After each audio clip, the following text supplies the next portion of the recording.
What's going on, everybody? Somebody was asking about crystals and Orgonite and how to pick which ones to use. And the way we pick what to use in Orgonite to get specific results, we have to first know how the crystals work themselves, what they are. If you listen to the sound of the chimes, if you listen to a sound of a cymbal, you ask yourself, what is that? Where does it go? It's an energy pattern. It fades off into nothingness. What a crystal is a sound device that has a static field around it. So it's putting off a static tone, as if you were to put one ringing tone and hear that constantly. And that's what the crystal is doing. So when you're putting it inside of Orgonite, it's going to be attracting and repulsing energy in a static form based upon the basic way to do it. Really is to think of it again as just the colors from top to bottom, and it's from red, orange, yellow, green, blue, indigo, violet. Everyone knows this. And the red is the lowest because it's vibrating the slowest, and so that's the part it works on in your body. So we can use the idea of colors, and we can even use, if we think of it as food, if we think of it as nourishment for ourselves, we can change the way that we understand our reality, what objects are. And everything is, in essence, has a field around it. It's generating something. And you can prove this to yourself by a tiny little token of remembrance. You found something and you liked that stone, or something more abstract, maybe a nut or a bolt, or you found something somewhere and it had some meaning or value to you, or someone gave it to you. Now, as soon as you touch that, it puts a memory into your head. So it's working on a subconscious level, and it's working on that physical level that you've touched the object that has memory stored up and charged in it. And so if we look at the Orgonite that would be built, and we understand it from this perspective, let me try one more way of looking at it. Whenever I leave the house, I pick up a few stones, and this story goes a little farther into things as I try to explain it from a couple levels. I pick up 3 stones randomly. I kind of sense them. Sometimes I can actually feel the subtlety of the stone more intensely than I can other times. Other times I have a certain expectation. It's just this stone will have a result in it. There will be some future event that will occur, and it's just knowing that in my mind, I program the crystals myself. But they do have certainly their static energy field of what they are.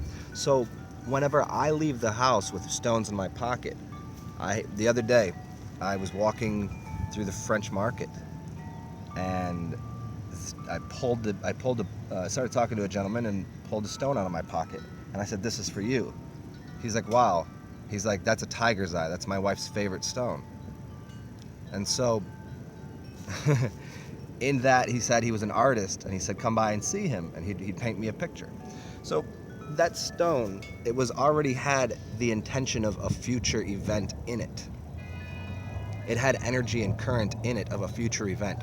So that's in a way of reprogramming your mind, even to get back to what I'm always trying to get people to understand about creating your own vortex of time and reality. Other people do it in this, where the stone itself has a specific identity and charge. My stone, the way I do it is it's the way I use energy usually, as opposed to the way a lot of people work with energy is directly inside of current.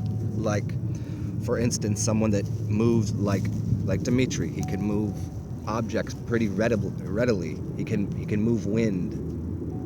And he does that because he's changing matter. He's changing space immediately. So the way that most people work with it is like that. because they're concerned with the material of it, the material world. But he sees it in the right way so that he can affect the material world. Where I affect future events through things.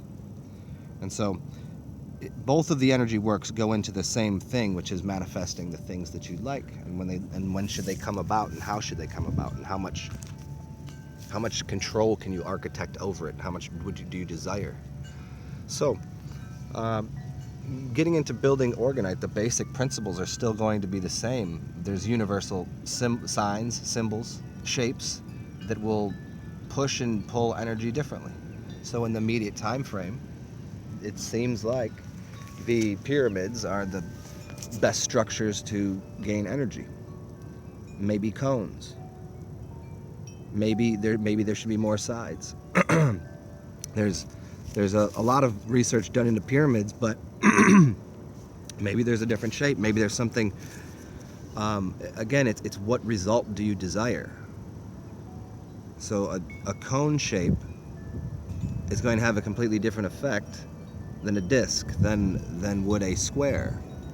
I mean, think about it in the biggest way. Why would the cube in Mecca be a cube?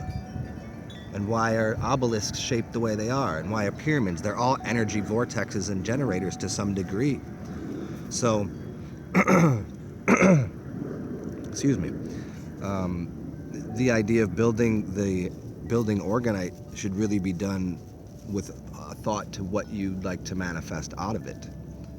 And then you can go from there by using and amplifying with different colors the kind of energies you'd like to come out of it or to absorb. So these obviously go into the simple ideas of what your chakras are and the kind of energies that you get out of it, whether it's heart energy or speaking energy. That's why people wear like amulets around their neck that are blue to amplify that energy in their throat, or they might wear a red pendant to amplify sexual energies. There's things that you can do, and this is the way to start to think about how to build Orgonite. It has to be, what is the intention? What is the desire? And so that does two things. It enfolds the information of what you want into what you're making, or what you want somebody to make for you. And it also, so it's doing it on a conscious level where you're consciously putting energy into it, and you're also building it using the correct architecture. What do you want? And put that, you want to bake a pie. If you want to bake an apple pie, you're not going to throw asparagus in it. So in the same way, people, yeah, of course, food is food, and just like a piece of Orgonite is a piece of Orgonite. But if you want to specify what you want, it's all tied into the desire. It's all tied into the effect that you'd like. So I think that's about. I think that's all I'd like to cover here, and I'll get deeper into this. And if anybody has more specific questions, again, leave them below, and I'll dive in this deeper and pick it apart for you. And got a couple more videos coming out today, so we'll chat soon, y'all.